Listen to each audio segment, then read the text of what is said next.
audience, the great thing is that people will tell you what they like and what they don't like, which has made parts of my job a lot easier. So I'll have, maybe this vase that someone made back when we were still in Madison County, it was sitting on my desk, and I was doing some Instagram live thing, and someone saw it and immediately was like, oh my gosh, I've never seen that color. Where on earth did that color come from? And then there's 52 more people who are chiming in being like, why have you never done that chartreuse color? And this was actually because someone saw this one vase in an Instagram story, we decided to go ahead and develop a yellow color that we then released later that year.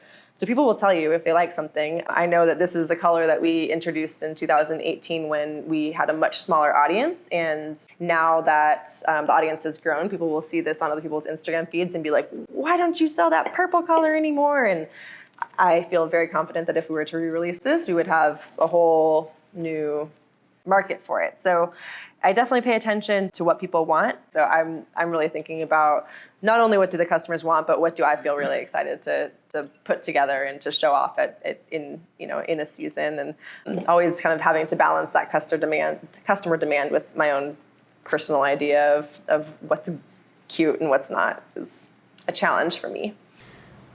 We don't find ourselves in the position where we need to sell something that you're not passionate about.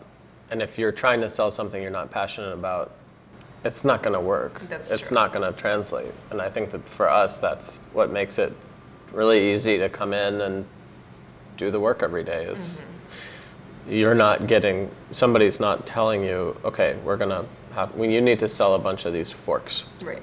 What's the thing? I mean, yeah, like we had a pink color. We thought about doing like a soft baby pink, and we had all sorts of tests for it, and we were already committed to launching the color in some ways, but the color just had this like vague green undertone, and it kind of looked a little bit like sunburnt, fleshy, and I just didn't feel good. And I was like, we are going to one day do pink so well, but this is not the pink. We've got to scrap it. I don't feel good about selling this. The pros and cons of making what you sell, I think that's really true, is that I always feel by the time we actually release something, we're releasing it because we feel really, really good about it.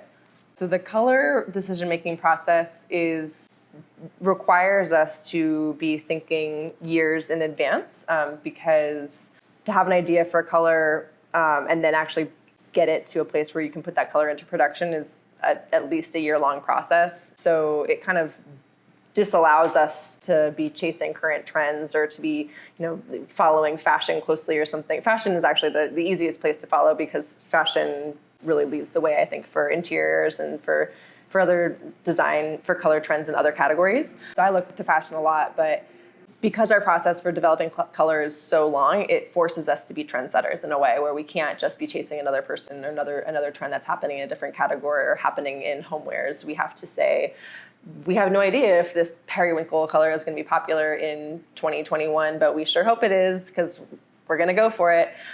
That's happened where we have introduced, I think this lilac color came out in spring 2018, and lilac wasn't really a color that you saw a whole lot.